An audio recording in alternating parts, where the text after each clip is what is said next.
had we had a hard-fought game against, I think, a very quality football team. And we made a lot of mistakes, and I'm sort of absorbing the facts that are behind my impressions to make sure maybe I come out of it. But I mean, they had no penalties, we had 7. So the benchmarking penalties is 6, but the difference of 7 is more a reflection on the discipline in which they play, because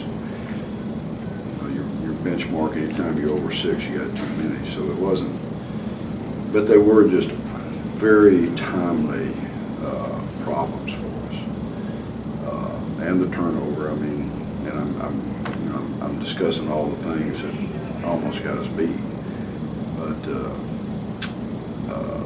we got a lot of work to do, but we won. There were I tell you, there wasn't a step a player took out there that I had a problem with in terms of how they went about doing what they did. I mean, there was some hard intent. I'll tell you an observation. I'm standing there talking to them after the game. Of course, you sort of read my attitude a little bit in this too. But the freshmen that had something bad happen to them, they couldn't even relax and celebrate winning. That's not good. I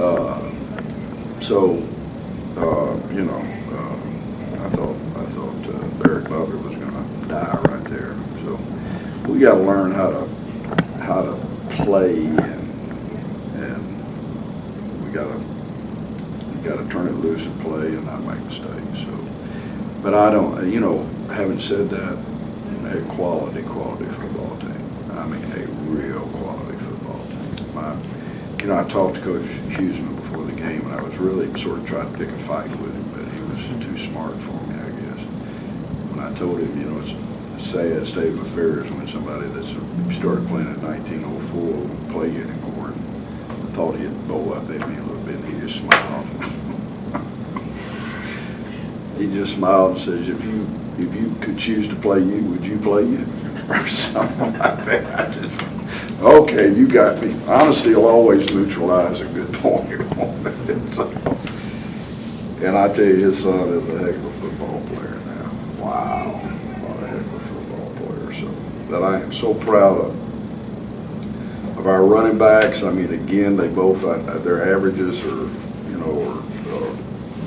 for quality. That was the first defense in every category in the Southern Conference last year, and they're all back. And we got a running back that averages 5.7 yards a carry, and one that averages 8.3. Now, we're pretty good somewhere. I don't think we had an offensive rhythm. We didn't have as good offensive rhythm against them as we had against Arkansas.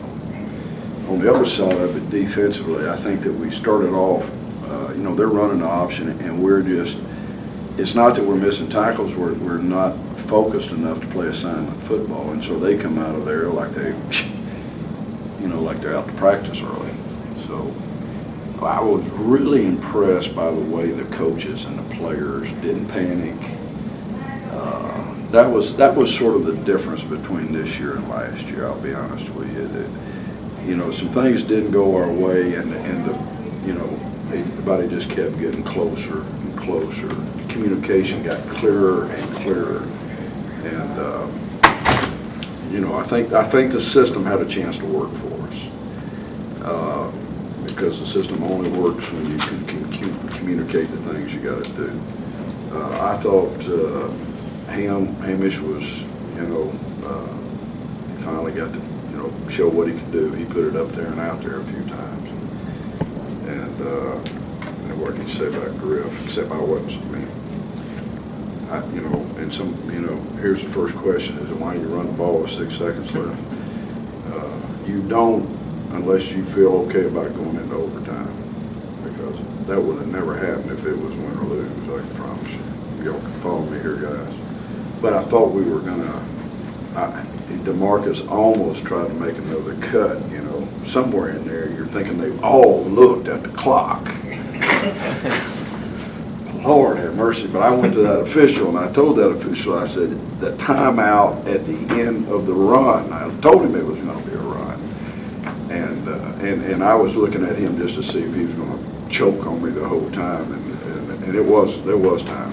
And when he looked at me and I was about to go off, and he said, you got a second, you got a second. It was very clear to him, and it was all communicated, and I very much appreciate the two guys on our sideline. I thought they were very effective, even though they about killed us for not keeping that sideline clean a couple of times. God, it's from here to that wall, you know. But anyway, I'm rambling. Just Chris Kick, I mean, you know, he's your new ESCO, and he's Yeah, the guy. yeah. I don't know if you remember this, Al, but when he was here his first spring as a walk-on, the last play of the spring game. That was 10, wasn't it? Yeah, I think it was, yeah. It was a 52-yard field goal, and it cleared by a mile. So, I mean, that was as much pressure as that was. Yeah. I mean, when you think that you're a walk-on out there and you get thrown into a situation like that, so. And I was ready to go to overtime.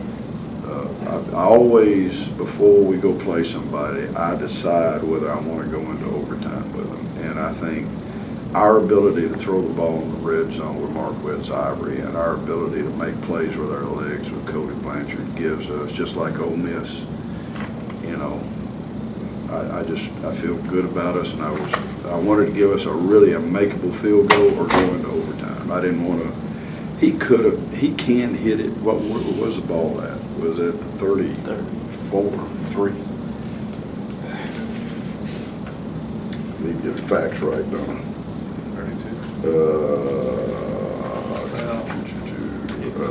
33-yard line. 33-yard line. And he can make it from 33. He made it from 32 last week, didn't he? But I'd rather have something I didn't have to worry about. You had mentioned it briefly here. Would you just speak to the effort that your two young rushers gave you tonight under the circumstances? You know, the run, even though we didn't convert the down, but we went out there and the first snap we gave it to DeMarcus James. I mean, he got caught 7 yards behind the line of scrimmage and made 2 yards or a yard. That was the best run of the night. You know, they're different kind of runners, and they're both really good runners. You put them together with with Rashawn coming back, and when Rashawn gets back, he's a starting running back. That needs to be said. But we got some runners. When you say we got some runners.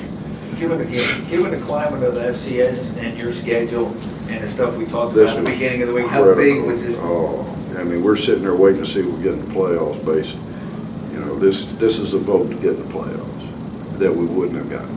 And we can win it outright, and we can, but there's probably 2 or 3 people that can win it out. They can win the league, and we have to. What you hope is that you get in as the second team. And without this, we couldn't have. And so big, way big, because this program is designed to do that. You don't build this facility and recruit players or recruit and not think that's what you're supposed to do. What was the penalty that kept that field goal off the board? It was propelling? leaping. It was leaping. I mean, you can jump, but you can't come from 2 yards behind. And that's Eric Butler. And he's a puppy.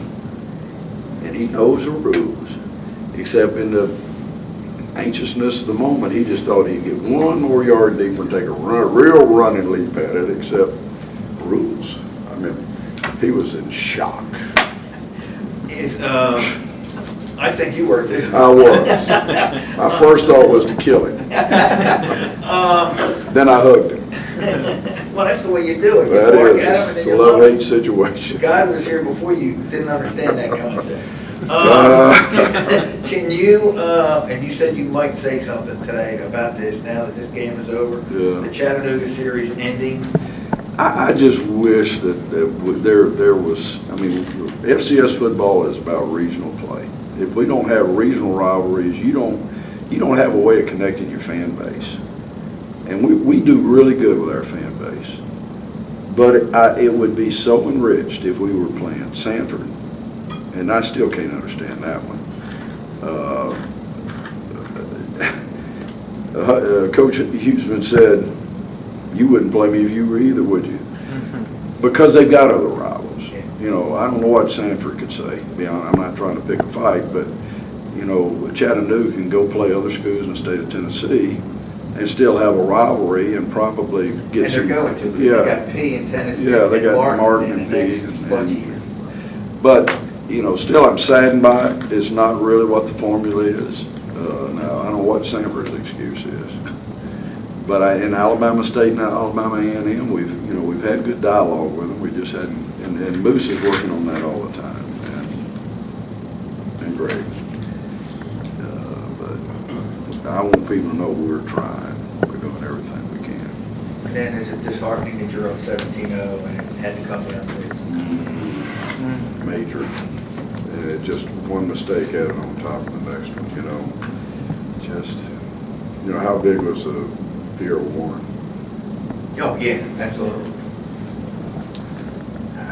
We'll try to put it all together. I mean, there's nothing in these stats that say we won. Nothing. I mean, they ran for more yardage. We had a differential of 7 in penalties. We had an equal turnover ratio. I thought at the end we had pretty good. At the beginning and the end we had a field advantage, field position advantage. But the second quarter we're starting at the 20 and they're starting at the 50. A little like Arkansas. Yeah. There's no win here. I tell you where the win is. Win's in the heart of those players. And you know, if you want to take a measurement of something, there's something you can't measure. Except that was great fight. And we did some really good things defensively that you just got to give them credit, and like not getting recognition on the tight end screen on the backside. I mean, they deserve some credit for what they got done again too.